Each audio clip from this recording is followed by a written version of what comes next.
Hello my dear टेंथीज, आज मैं फिर आप लोगों के साथ हूँ एक नए चैप्टर के साथ, that is the chapter federalism. ठीक है, चैप्टर बहुत सिंपल है, बहुत इजी है, हर बार एग्जाम में आता ही है। ठीक है, तो अब इसे समझते हैं। ठीक है, और क्या लिखना है हमें बोर्ड एग्जाम में उसे नोट डाउन करते चले जाते हैं। ठीक है, सबसे पहले जब हम फेडरलिज्म की बात करते हैं तो फेडरलिज्म में आपको आनी चाहिए इसकी डेफिनेशन। ठीक है, तो फेडरलिज्म की डेफिनेशन क्या है? Federalism is a system of government in which power is divided between central authority and various constituent units of the country. ठीक है, इसमें क्या होता है फेडरलिज्म में, जब फेडरलिज्म किसे बोलते हैं, जब सेंट्रल गवर्नमेंट स्टेट्स के साथ अपनी पावर्स को शेयर करता है तो उसे क्या बोला जाता है स्टूडेंट्स? उसे फेडरलिज्म बोला जाता है। ठीक है, फेडरलिज्म हैज टू और मोर देन टू। ठीक है, टू और more than two levels of government. ठीक है, दो लेवल्स भी हो सकते हैं फेडरलिज्म के और मोर देन टू भी हो सकते हैं, लेकिन जब हमारी कंट्री की गवर्नमेंट फॉर्म हुई थी तब 1947 में सिर्फ टू लेवल्स ही थे। ठीक है, लेकिन 1990s में थर्ड लेवल भी हमने इंट्रोड्यूस कर दिया, दैट इज लोकल गवर्नमेंट। ठीक है, तो हम ये देखते हैं कि यहाँ पर पहले बोथ दीज लेवल्स जो थे वो कैसे पावर एंजॉय करते थे कि भाई यहाँ पर जो गवर्नमेंट थी जो सेंट्रल गवर्नमेंट थी उसके पास ज़्यादातर रिस्पॉन्सिबिलिटीज़ है, और उसके बाद जो उसने कुछ अपनी रिस्पॉन्सिबिलिटीज़ को किसके साथ शेयर किया, उसने कुछ रिस्पॉन्सिबिलिटीज़ को स्टेट गवर्नमेंट के साथ शेयर किया, और इस तरीके से फेडरलिज्म ने काम किया कंट्री में।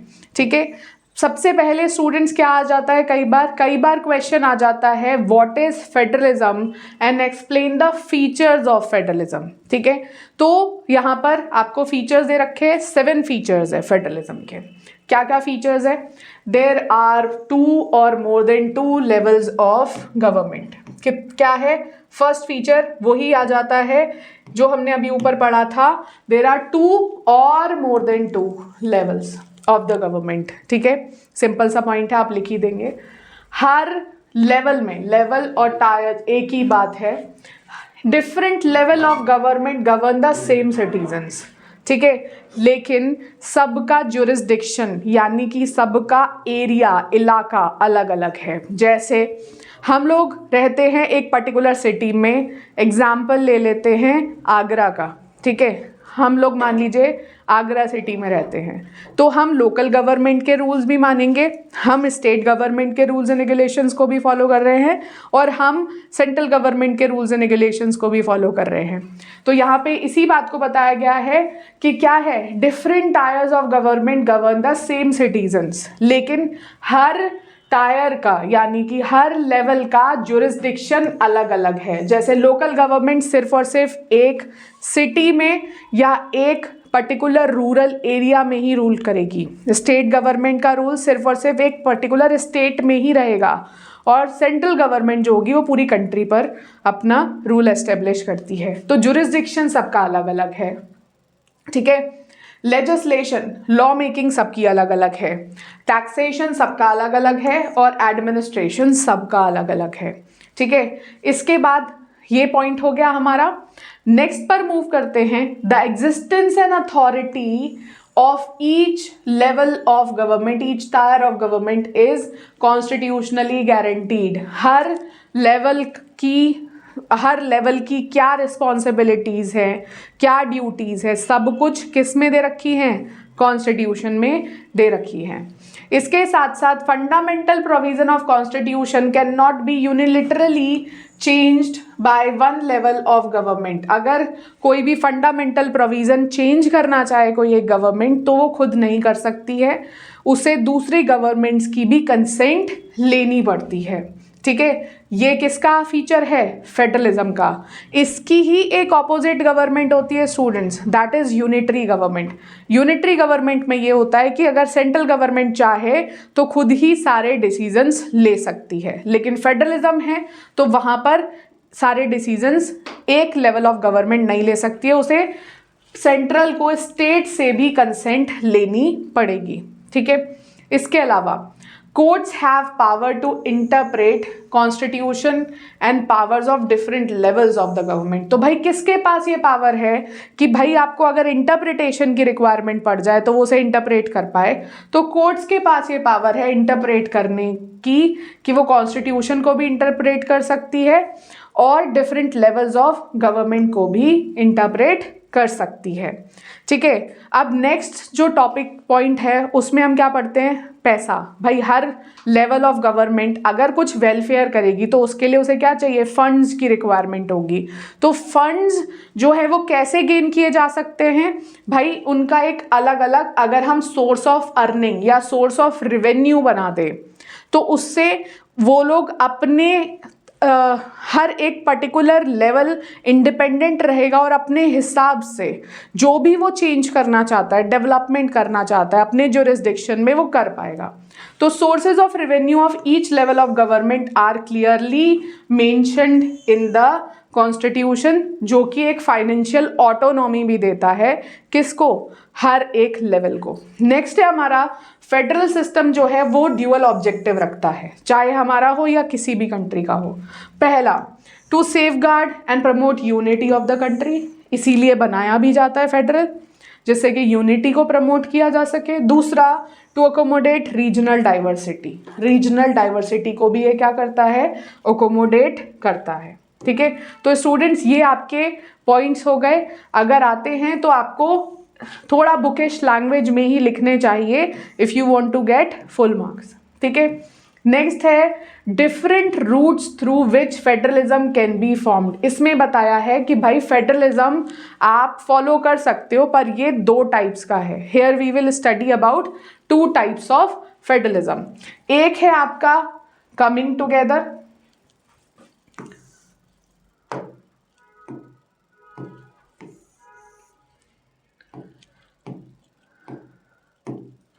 एक है आपका कमिंग टुगेदर फेडरेशन और दूसरा है आपका होल्डिंग टुगेदर फेडरेशन। दूसरा क्या है आपका? Holding together federation. अब कमिंग टुगेदर में क्या होता है? इसमें क्या है? कुछ स्टेट्स, इंडिपेंडेंट स्टेट्स एक साथ आते हैं और एक बिगर यूनिट का फॉर्मेशन करते हैं, जैसे यूनाइटेड स्टेट्स ऑफ अमेरिका, मतलब स्टेट्स को यूनाइट करके क्या बनाया? अमेरिका, जहां पर कुछ स्टेट्स ने एक दूसरे को ज्वाइन किया और एक बिगर यूनिट को बनाया और वहां पर फेडरलिज्म लाया गया, जिसमें स्टेट्स को भी पावर दी गई और सेंट्रल गवर्नमेंट को भी पावर दी गई। उस तरह के फेडरल गवर्नमेंट को बोला जाता है क्या? उस तरह के फेडरल गवर्नमेंट को बोला जाता है कमिंग टुगेदर फेडरेशन। ठीक है, ये फॉलो किया जाता है यूएसए में, स्विट्जरलैंड में और ऑस्ट्रेलिया में। इन गवर्नमेंट्स की एक और खासियत होती है, यहाँ पर इक्वल पावर्स शेयर होती हैं किसके बीच में? सेंट्रल और स्टेट के बीच में। ठीक है, नेक्स्ट है आपका स्टूडेंट्स, इक्वल नहीं तो मतलब बहुत ज़्यादा डिफरेंस नहीं होता है सेंट्रल और स्टेट की पावर्स में। नेक्स्ट है आपका होल्डिंग टुगेदर फेडरेशन। इसमें क्या है? A large country decides to divide its power between different constituent units। जब एक लार्ज कंट्री अपनी पावर्स को डिफरेंट कॉन्स्टिट्यूएंट यूनिट्स में डिवाइड करने का डिसाइड करती है तो उसे बोला जाता है होल्डिंग टुगेदर फेडरेशन। ये फॉलो होता है स्टूडेंट्स इंडिया, स्पेन और बेल्जियम जैसी कंट्रीज में। ठीक है, तो यहाँ पर स्टूडेंट्स हमने पढ़ लिया है 2 टाइप्स ऑफ फेडरलिज्म। ठीक है, अब नेक्स्ट है हमारा what makes India a federal country. तो भाई इंडिया को फेडरल कंट्री बनाता है पावर का डिवीजन। और जो पावर का डिवीजन है वो किस तरह से हो रहा है? यहाँ पर पावर का डिवीजन हो रहा है 3 लिस्ट के फॉर्म में। कैसे हो रहा है यहाँ पर पावर का डिवीजन? 3 लिस्ट के फॉर्म में हो रहा है। तो यहाँ पर 3 लिस्ट बनाई है। फर्स्ट है आपकी यूनियन लिस्ट, सेकंड है आपकी स्टेट लिस्ट और थर्ड है आपकी कॉन्करेंट लिस्ट। ठीक है, अब यहाँ पर यूनियन लिस्ट में क्या दे रखा है? यूनियन लिस्ट में powers of central government mentioned है। ठीक है, जैसे सेंट्रल गवर्नमेंट को पावर दे रखी है पूरे डिफेंस की। डिफेंस को कौन कंट्रोल करता है? सेंट्रल गवर्नमेंट कंट्रोल करता है। फॉरेन अफेयर्स कौन कंट्रोल करता है? सेंट्रल गवर्नमेंट कंट्रोल करता है। कंट्री का बैंकिंग सिस्टम कौन कंट्रोल कर रहा है? सेंट्रल गवर्नमेंट कंट्रोल कर रहा है। इसके साथ साथ कम्युनिकेशन एंड करेंसी भी कौन कंट्रोल कर रहा है? सेंट्रल गवर्नमेंट कंट्रोल कर रहा है। ठीक है, तो जो भी चीज़ें सेंट्रल गवर्नमेंट के जुरिस्डिक्शन में आती हैं वो मतलब सेंट्रल गवर्नमेंट जिस पर लॉज बना सकता है, चेंजेस कर सकता है इंडिपेंडेंटली, उन सबको डाल दिया किस में? उन सबको डाल दिया हमारा यूनियन लिस्ट में। नेक्स्ट हम पढ़ रहे हैं आपका स्टेट लिस्ट। स्टेट लिस्ट में क्या आता है? वो सारे सब्जेक्ट्स जिसमें लॉ मेकिंग एंड जो भी चेंजेस करने हैं वो इंडिपेंडेंटली स्टेट गवर्नमेंट कर सकती है, उसके लिए उसे परमिशन लेने की रिक्वायरमेंट नहीं है सेंट्रल गवर्नमेंट से। तो उसे उन सब्जेक्ट्स को हम बोलते हैं उन सब्जेक्ट्स को इंक्लूड किया जाता है स्टेट लिस्ट में। तो स्टेट लिस्ट में आते हैं subjects like police, trade, commerce, agriculture and irrigation. ठीक है, नेक्स्ट है आपकी कॉन्करेंट लिस्ट। कॉन्करेंट लिस्ट में वो सब्जेक्ट्स हैं जिन पर कंट्रोल करती हैं स्टेट गवर्नमेंट और यूनियन गवर्नमेंट ऑल टुगेदर। जैसे एक एग्जांपल लेते हैं एजुकेशन। एजुकेशन जो है वो सेंट्रल गवर्नमेंट में भी आती है, सेंट्रल गवर्नमेंट के कंट्रोल में भी आती है। सीबीएसई सेंट्रल गवर्नमेंट कंट्रोल करती है, और सारे स्टेट बोर्ड्स कौन कंट्रोल करता है? सारे स्टेट कंट्रोल करते हैं। ठीक है, तो ये भी एक ऐसा सब्जेक्ट है जिस पर दोनों लेवल ऑफ गवर्नमेंट क्या कर सकते हैं? रूल्स एंड रेगुलेशंस बना सकते हैं। तो ये भी एक किसका सब्जेक्ट हो गया? कॉन्करेंट का। ठीक है, फिर फॉरेस्ट हो गया, यूनियन ट्रेड हो गया, मैरिज हो गया, अडॉप्शन हो गया, सक्सेशन हो गया। अब ये तो इसके सब्जेक्ट्स हो गए, और भी बहुत सारे सब्जेक्ट्स हैं। अब इसमें क्वेश्चन ये है कि अगर कोई कन्फ्लिक्ट होता है तो किसकी बात मानी जाएगी? तो भाई यहाँ पर किसकी बात मानी जाती है? If there laws conflict with each other, the laws made by union government will consider. किसकी बात मानी जाएगी? सेंट्रल गवर्नमेंट की, यूनियन गवर्नमेंट की बात यहाँ पर मानी जाएगी। ठीक है, अब नेक्स्ट है हमारा how is federalism practised in India. मतलब इंडिया में कैसे फेडरलिज्म ले तो आए हम, उसे इंडिया में अप्लाई करने के लिए हमने क्या क्या चेंजेस किए हैं। तो सबसे पहला चेंज क्या किया है? सबसे पहला चेंज किया है कि हमने अपनी कंट्री में फेडरलिज्म को और ज़्यादा वाइड करने के लिए और ज़्यादा इम्प्लीमेंट करने के लिए, एक्चुअल में हमारे सिटीजन्स की लाइफ में लाने के लिए हमने लिंग्विस्टिक स्टेट्स का फॉर्मेशन किया। ठीक है, फेडरलिज्म का मतलब होता है power sharing among different units. Federalism का मतलब क्या होता है? Power sharing among different units. लेकिन पावर को इंजॉय कब किया जाएगा? जब लोगों की जो डिज़ायर्स होंगी वो फुलफिल होंगी। तो हमारी कंट्री के लोगों की डिज़ायर्स थी कि भाई लैंग्वेज के बेसिस पर स्टेट्स का फॉर्मेशन होना चाहिए। लैंग्वेज के बेसिस पर क्या होना चाहिए? स्टेट्स का फॉर्मेशन होना चाहिए। तो इसके लिए बनाए गए लिंग्विस्टिक स्टेट्स। लिंग्विस्टिक स्टेट्स जो थे वो कब से कब तक बनते रहे हैं? लिंग्विस्टिक स्टेट्स बेसिकली हमारी कंट्री के इंडिपेंडेंस के बाद शुरू हो गए थे। ठीक है, 1956 में बहुत बड़े लेवल पर हमारी कंट्री में स्टेट रीऑर्गेनाइजेशन कमीशन ने डिफरेंट स्टेट्स को रिकॉग्नाइज किया था on the basis of language. ठीक है, तो इसे हम लोग SRC भी बोलते हैं, स्टेट रीऑर्गेनाइजेशन कमीशन। ये नहीं है, तो आपको फोकस किस पे करना है कि भाई लिंग्विस्टिक स्टेट्स जो थे वो हमारी कंट्री की डेमोक्रेटिक पॉलिटिक्स का एक बहुत बड़ा टेस्ट था, क्योंकि हमारी कंट्री के लीडर्स ने पहले ये समझा था कि अगर लिंग्विस्टिक स्टेट्स बनाएंगे तो इससे हमारी कंट्री का डिवीज़न हो सकता है। लेकिन क्या एक्चुअल में ऐसा हुआ? एक्चुअल में ऐसा नहीं हुआ। लिंग्विस्टिक स्टेट्स जब क्रिएट किए गए तो इससे बेसिकली हमारी कंट्री की यूनिटी और ज़्यादा स्ट्रेंथेंड हुई है, इससे कोई भी नुकसान नहीं हुआ है और प्रॉपर तरीके से फेडरलिज्म को प्रैक्टिस किया गया है इसके फॉर्मेशन के बाद। नेक्स्ट हमने फेडरलिज्म को कब फॉलो किया? हमने फॉलो किया while deciding our language policy. अब लैंग्वेज पॉलिसी में जब हमारी कॉन्स्टिट्यूशन मेकिंग हो रही थी तो सबसे पहला एक क्वेश्चन देखने को मिला था कि भाई इंडिया की नेशनल लैंग्वेज किसे बनाया जाएगा। फिर हमें पता चला कि इंडिया में हिंदी को हम नेशनल लैंग्वेज बनाना जो चाहते थे उनको बड़ा डिसअपॉइंटमेंट फेस करना पड़ा, क्योंकि जो हिंदी थी वो 50% से ज़्यादा लोग नहीं बोलते थे, लेस देन 50% लोग ही हिंदी बोलते थे। तो हिंदी को नेशनल लैंग्वेज नहीं बनाया गया, किसकी वजह से? लोगों के साथ जस्टिस करने की वजह से, फेडरलिज्म की वजह से, ठीक है। और हिंदी को क्या रिकॉग्नाइज कर दिया गया? Official language. Hindi was declared as one of the official language. और टोटल कितनी ऑफिशियल लैंग्वेज हैं? हिंदी के अलावा 21, मतलब 22 ऑफिशियल लैंग्वेजेस डिसाइड कर दी गई, जिससे कि किसी के साथ भी कोई डिस्क्रिमिनेशन ना हो, ठीक है। नेक्स्ट है हमारा सेंटर स्टेट रिलेशंस। यहाँ पर भी फेडरलिज्म प्रैक्टिस किया गया है। सेंटर स्टेट रिलेशंस में स्टूडेंट्स हम क्या देखते हैं कि हुआ क्या कि हमारी कंट्री में अभी तक बहुत लंबे समय तक कोई भी अलायंस की रिक्वायरमेंट नहीं पड़ी, कोई भी कोलिजन की रिक्वायरमेंट नहीं पड़ी।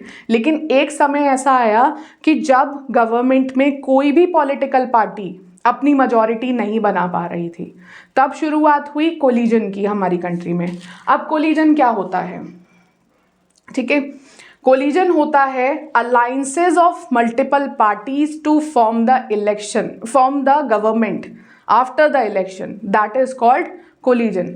तो कोलिजन गवर्नमेंट हमारी कंट्री में फॉर्म हुई है। एक नया कल्चर हमारी कंट्री में शुरू हुआ और एक बहुत ही अच्छा एग्जाम्पल था किसका? ये बहुत ही अच्छा एग्जाम्पल था हमारी कंट्री में पावर शेयरिंग का, ठीक है। तो सेंटर स्टेट रिलेशंस जो थे वो कोलिजन की वजह से और ज़्यादा स्ट्रांग हो गए, ठीक है। नेक्स्ट हम देखते हैं, आपका लास्ट टॉपिक है इस चैप्टर का, that is decentralisation in India, ठीक है। पहले हमने पढ़ा कि स्टार्टिंग में when the constitution of India was formed there were only 2 levels in the country, ठीक है। कितने लेवल्स थे हमारी कंट्री में? 2 लेवल्स थे। एक था आपका central government and second one was the state government. लेकिन कुछ टाइम बाद हमें रियलाइज हुआ दैट इंडिया की पॉपुलेशन जो है वो रैपिडली राइज कर रही है और the state government was not able to control the population and the state government was not able to fulfill their needs and demands, क्योंकि भाई आपको लोकली पीपल से इंटरैक्ट करना पड़ता है जिससे कि आप उनके डिज़ायर्स को समझ सकते हो। और स्टेट गवर्नमेंट जो थी वो ये सब करने में कैपेबल नहीं रह रही थी। तो इसी वजह से एक रिक्वायरमेंट रेज हुई कि भाई हमें क्या करना चाहिए? एक लोकल गवर्नमेंट फॉर्म करना चाहिए। तभी हुआ डिसेंट्रलाइजेशन। डिसेंट्रलाइजेशन कैसे हुआ? डिसेंट्रलाइजेशन हुआ स्टूडेंट्स 1992 में, ठीक है। डिसेंट्रलाइजेशन कब हुआ है? 1992 में। तो एक मेजर स्टेप लिया गया टुवर्ड्स डिसेंट्रलाइजेशन और उसमें क्या किया गया? कॉन्स्टिट्यूशन को अमेंड किया to make third tier of the government more powerful and effective, ठीक है। तो यहाँ पर एक नया लेवल फॉर्म किया है और उसे और ज़्यादा इफेक्टिव एंड डोमिनेंट बना दिया गया है, पावरफुल बना दिया गया है। वो है आपका लोकल गवर्नमेंट, ठीक है। वो क्या है? Local government. तो इसमें डिसेंट्रलाइजेशन क्यों बोला गया है? क्योंकि अब जो हमारी 2 यूनिट्स हैं उसने अपनी पावर्स को शेयर किया है एक और लेवल ऑफ गवर्नमेंट के साथ, ठीक है। अब इसमें क्या हो गया कि जो थर्ड लेवल था उसे और ज़्यादा पावरफुल और ज़्यादा इफेक्टिव कैसे बनाएं? क्योंकि कई एरियाज़ में थर्ड लेवल ऑफ गवर्नमेंट पहले से ही थी, रूरल एरिया में पहले भी काम करती थी, पर इतनी इफेक्टिव नहीं थी। इफेक्टिव कैसे बनाया? कॉन्स्टिट्यूशनली ये मैंडेटरी कर दिया गया कि आप होल्ड करेंगे रेगुलर इलेक्शंस। रेगुलर इलेक्शंस कितने ईयर्स में होते हैं? 5 ईयर्स में होते हैं, ठीक है। तो आप कितने ईयर्स में रेगुलर इलेक्शंस होल्ड करेंगे? 5 ईयर्स में इलेक्शंस होल्ड करेंगे। इसके साथ साथ यहाँ पर इसे और इफेक्टिव बनाने के लिए क्या किया गया, यहाँ पर दिए गए रिजर्वेशन, सीट्स रिजर्व कर दी गई। किस किस के लिए सीट्स रिजर्व कर दी गई? शेड्यूल कास्ट के लिए, शेड्यूल ट्राइब के लिए एंड अदर बैकवर्ड कास्ट के लिए, ठीक है। और एक चीज जो चीज़ की दैट वाज वेरी यूनिक, वो ये था कि 1/3 सीट उन्होंने रिजर्व कर दी फॉर विमेन, ठीक है। बाकी एरिया में तो विमेन को रिजर्वेशन काफ़ी बाद में मिला है, लेकिन लोकल गवर्नमेंट में रिजर्वेशन 1992 में ही मिल गया था। वो भी कितना परसेंट? 33%, ठीक है। नेक्स्ट है state election commission was created, और स्टेट इलेक्शन कमीशन को ही ये रिस्पॉन्सिबिलिटी दी गई कि आप ही इलेक्शंस कंडक्ट कराओगे for panchayat and municipal elections, ठीक है। ये दोनों इलेक्शंस के लिए आप ही इलेक्शंस कंडक्ट कराएंगे। नेक्स्ट क्या हुआ? State government are required to share some power and revenue, मतलब भाई लोकल गवर्नमेंट बना दी है तो अगर वो वेलफेयर करेगी तो उसे फंडिंग की रिक्वायरमेंट तो होगी ना, तो कुछ चीज़ें उसे दे दी गई, कुछ पावर्स दी उसको। इसके साथ साथ कुछ रेवेन्यू जनरेट करने के लिए भी कुछ चीज़ें प्रोवाइड की गई लोकल गवर्नमेंट को, जिससे कि वो और ज़्यादा इफ़ेक्टिव हो जाती है। अब लोकल गवर्नमेंट के बारे में अगर हम पढ़ते हैं तो local government is divided into 2 parts, that is the local urban government and second is local rural government, ठीक है। अगर हम लोकल रूरल गवर्नमेंट की बात करें तो इसे हम एक और नाम से जानते हैं, that is called Panchayati Raj system. किस नाम से जानते हैं स्टूडेंट्स? पंचायती राज सिस्टम के नाम से। तो चलिए अब हम समझते हैं पंचायती राज सिस्टम के बारे में।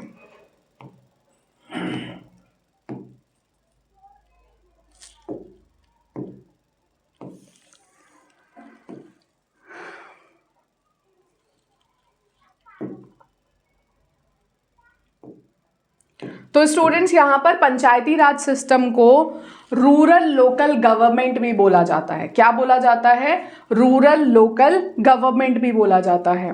अब इसमें क्या होता है? इसमें हर पर्टिकुलर एक विलेज में एक ग्राम प्रमुख यानी कि सरपंच चूज किया जाता है, जैसे आप ग्राम प्रधान भी बोल सकते हो, ठीक है। हर एक पर्टिकुलर विलेज में इलेक्शंस कराए जाते हैं और हर विलेज को एक वार्ड में कन्वर्ट कर दिया जाता है, ठीक है। और हर गांव से, हर विलेज से एक ग्राम प्रधान चूज किया जाता है और हर विलेज को नाम दे दिया जाता है एक ग्राम पंचायत का, ठीक है। Every village is considered as a gram panchayat, ठीक है।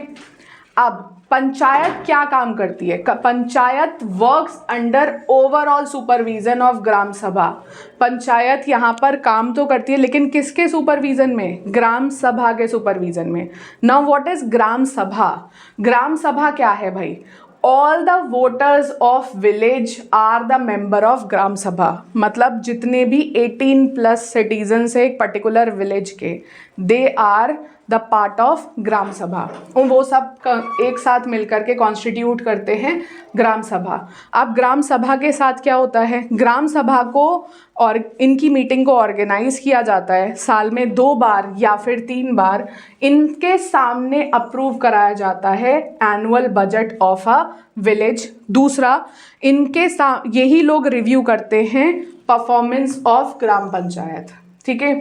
तो ग्राम पंचायत जो है वो एक डायरेक्ट डेमोक्रेसी को भी फॉलो करती है, ठीक है।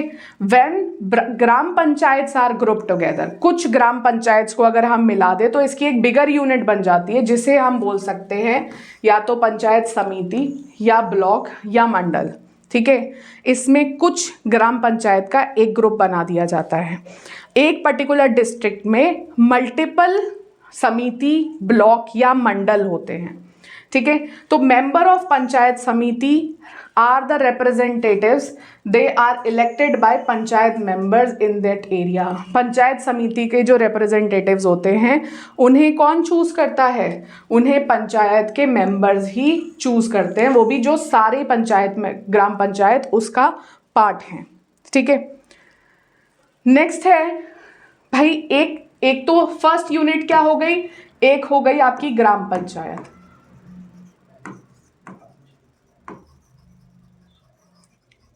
सेकेंड यूनिट क्या हुई है, सेकेंड यूनिट इसकी कुछ ग्राम पंचायत ने मिलकर के बनाया क्या, पंचायत समिति।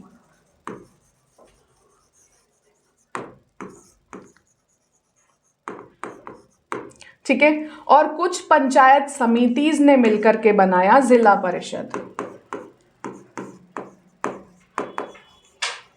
अब ये पूरे डिस्ट्रिक्ट में सिर्फ एक ही होता है, यहां पर मल्टीपल जिला परिषद नहीं हो सकते। मल्टीपल एक डिस्ट्रिक्ट में ग्राम पंचायत हो सकती हैं, मल्टीपल पंचायत समिति हो सकती हैं, लेकिन जिला परिषद सिर्फ और सिर्फ क्या होगा, एक ही होगा। तो ऑल पंचायत समितिज और mandals of a district together constitutes zila parishad. ठीक है, अब इसके मेंबर्स क्या हैं, members of Lok Sabha, MLAs of a district and some other officials of the district level are the members of zila panchayat. ठीक है, तो आपके एक पर्टिकुलर डिस्ट्रिक्ट से जितने भी इलेक्टेड लोकसभा के मेंबर होंगे, एमएलएज होंगे और आपके जो ब्यूरोक्रेट्स होंगे पर्टिकुलर सिटी के, वो इसके मेंबर मान लिए जाते हैं। ठीक है, तो this is all about Panchayati Raj system. ठीक है, now the last topic of this chapter that is municipalities. ठीक है, तो लोकल अर्बन गवर्नमेंट में क्या होती हैं, म्यूनिसिपैलिटीज होती हैं। ठीक है, तो यहाँ पर म्यूनिसिपैलिटीज जो हैं वो किसके लिए काम करती हैं, अर्बन पब्लिक के लिए। ठीक है, तो यहाँ पर बेसिकली बिग सिटीज में, ये भी दो पार्ट्स में डिवाइडेड हैं। अगर बिग सिटीज हैं तो वहां पर होगी म्यूनिसिपल कॉरपोरेशन। ठीक है, बिग सिटीज में क्या होंगी, म्यूनिसिपल कॉरपोरेशन, और टाउन्स में होंगी आपकी म्यूनिसिपैलिटीज। ठीक है, अब ये भी कौन कंट्रोल करता है, ये भी पीपल्स रिप्रेजेंटेटिव कंट्रोल करते हैं, जिसमें आप पूरी सिटी के हेड को क्या बोलते हो, मेयर बोलते हो, और जो आपके एक पर्टिकुलर वार्ड में काम करता है that is called ward councillor, जिसे लोकल लैंग्वेज में आप पार्षद भी बोल सकते हो। ठीक है, तो ये जो नया सिस्टम है इसे बोला जाता है लोकल सेल्फ गवर्नमेंट भी। ठीक है, ये क्योंकि डायरेक्ट डेमोक्रेसी को लीड करता है, एंड ये फॉर्म हुआ किसकी वजह से, ये फॉर्म हुआ हमारी कंट्री में डिसेंट्रलाइजेशन की वजह से। तो students, this is all about the chapter federalism. आपको अगर कोई क्वेरी है तो आप कमेंट सेक्शन में उसे मेंशन कर सकते हैं। This is all for the day. Thank you.